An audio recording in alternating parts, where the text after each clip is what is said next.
Bienvenue sur le podcast de l'université. Un podcast pour notre université engagée. Pour notre université ouverte sur le monde. Pour la recherche, l'innovation et les transitions. Pour raconter l'histoire et vos histoires. En bref, un podcast qui fait vivre l'actualité de l'université de Franche-Comté.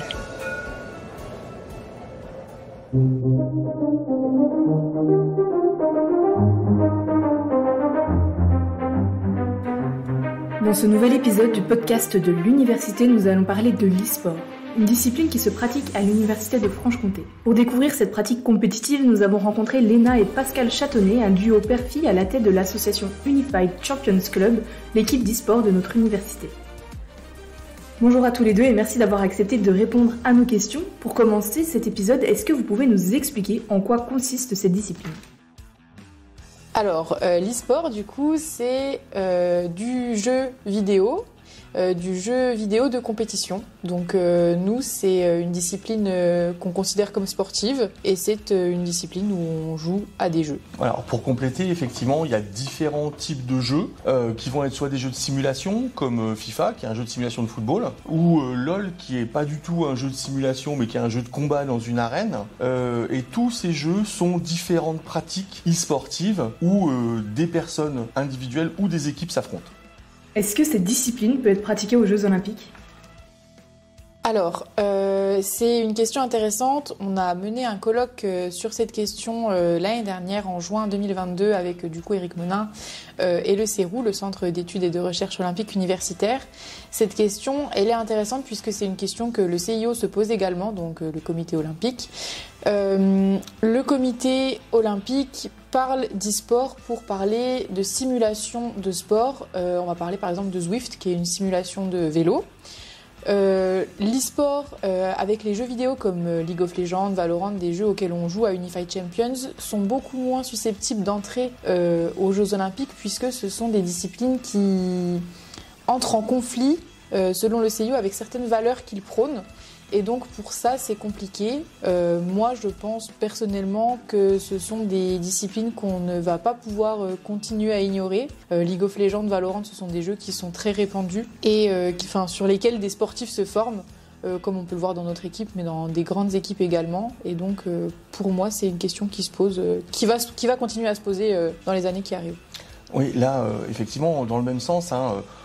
Pour ceux qui sont connaisseurs de l'e-sport, il y a des énormes tournois internationaux où d'ailleurs la Corée ou en tout cas les pays d'Asie sont extrêmement en pointe, avec énormément de joueurs, énormément de spectateurs, des prix pour les gagnants qui sont à des niveaux qui rejoignent ceux des sports qu'on appelle traditionnels.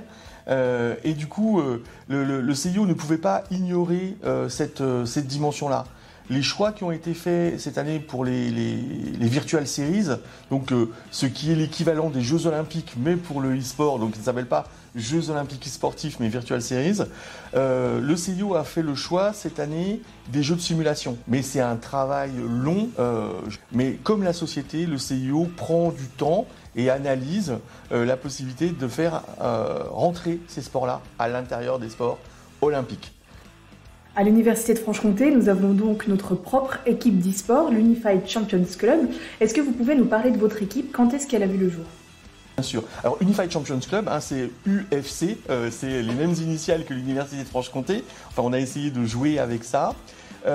C'est l'équipe officielle parce que la direction de l'université a bien voulu reconnaître qu'il y avait un intérêt à avoir du e-sport à l'université. La genèse de tout ça, c'est le colloque de l'année dernière, c'est un coup de téléphone entre Éric Monin et moi où je pose la question à Éric en tant que spécialiste du sport à l'université et de l'olympisme.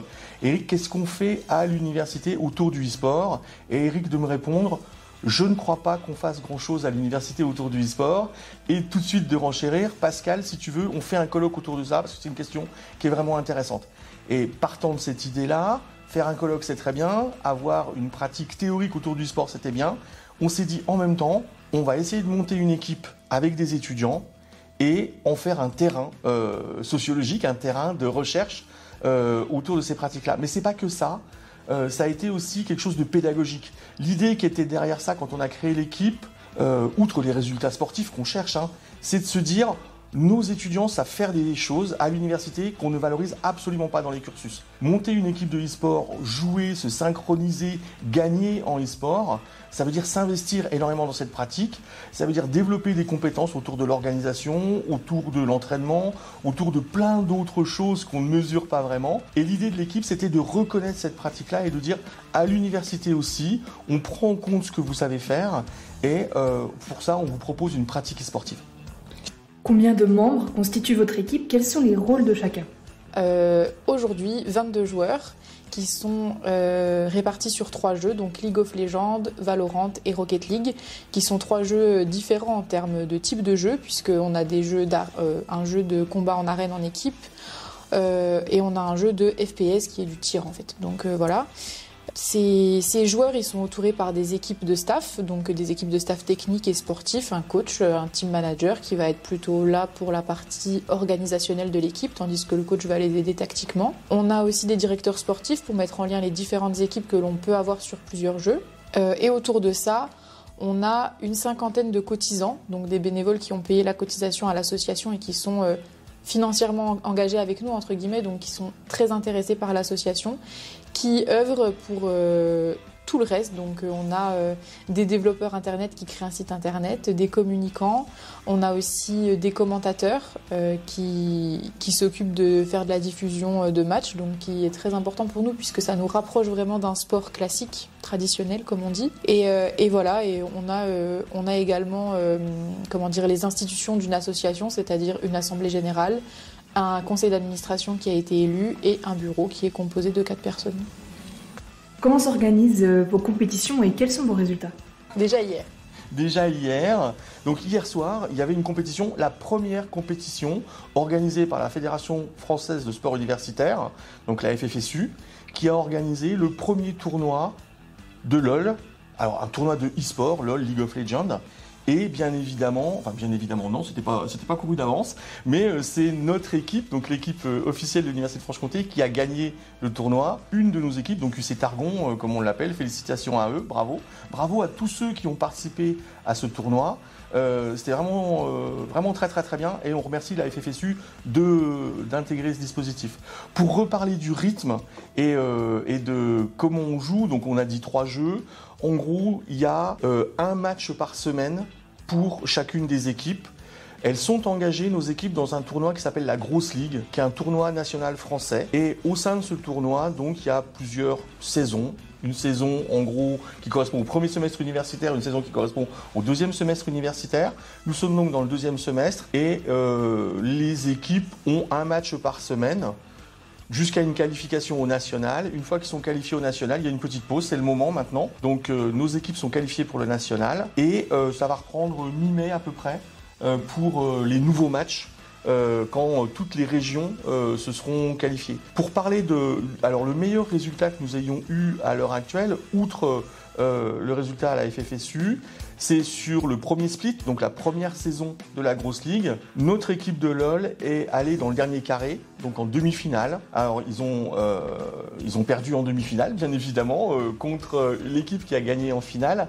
Et ça veut dire qu'une équipe qu'on a montée il y a maintenant 10 mois à peu près, était suffisamment construite et suffisamment forte pour aller affronter les meilleures équipes françaises. Pour nous, relativement inespéré en termes de résultats sportifs. Alors dans les autres sports, ce que j'appelle les autres sports, donc c'est Valorant et Rocket League, on est allé un petit peu moins loin, mais l'objectif sportif que j'ai fixé aux équipes, puisqu'il faut fixer des objectifs, c'est terminer dans le dernier carré. Voilà, aller en demi-finale, et puis si on perd en demi-finale, bien évidemment pas grave, mais c'est pas grave si on perd de toute façon, mais faire l'effort de se dire, je me prépare suffisamment fort, et je suis suffisamment bon, et avec mes collègues, pour aller jusqu'en demi-finale. Oui. Est-ce que l'e-sport fait partie des perspectives d'avenir des membres de votre équipe ? Oui. On se rend compte en fait que beaucoup de nos joueurs en rêvent, mais en rêvent en se privant et en se disant c'est pas vraiment atteignable. Et moi, ce que j'ai vu quand ils entrent dans l'association, c'est qu'ils se disent peut-être que, en fait, si.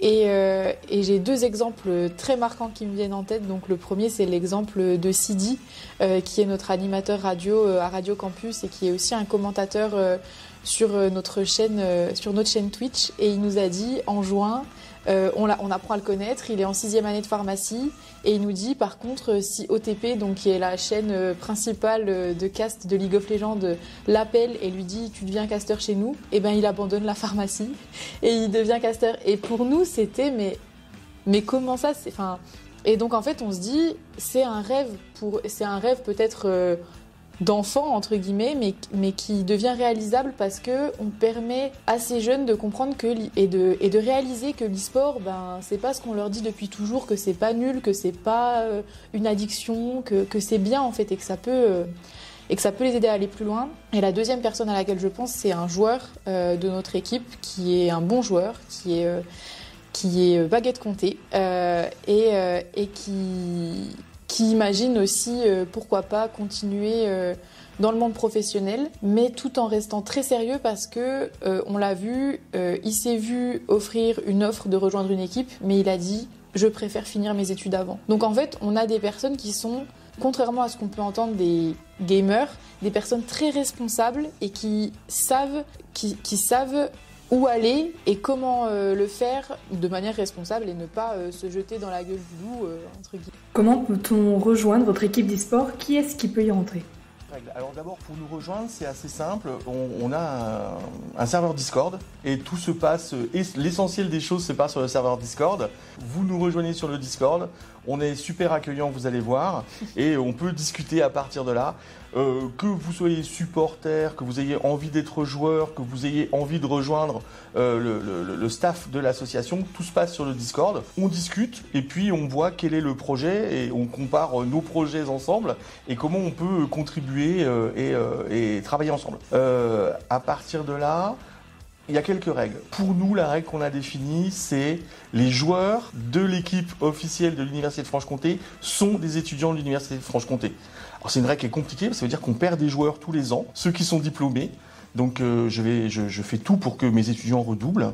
Ce n'est pas vrai, bien évidemment c'est pas vrai, c'est même le contraire.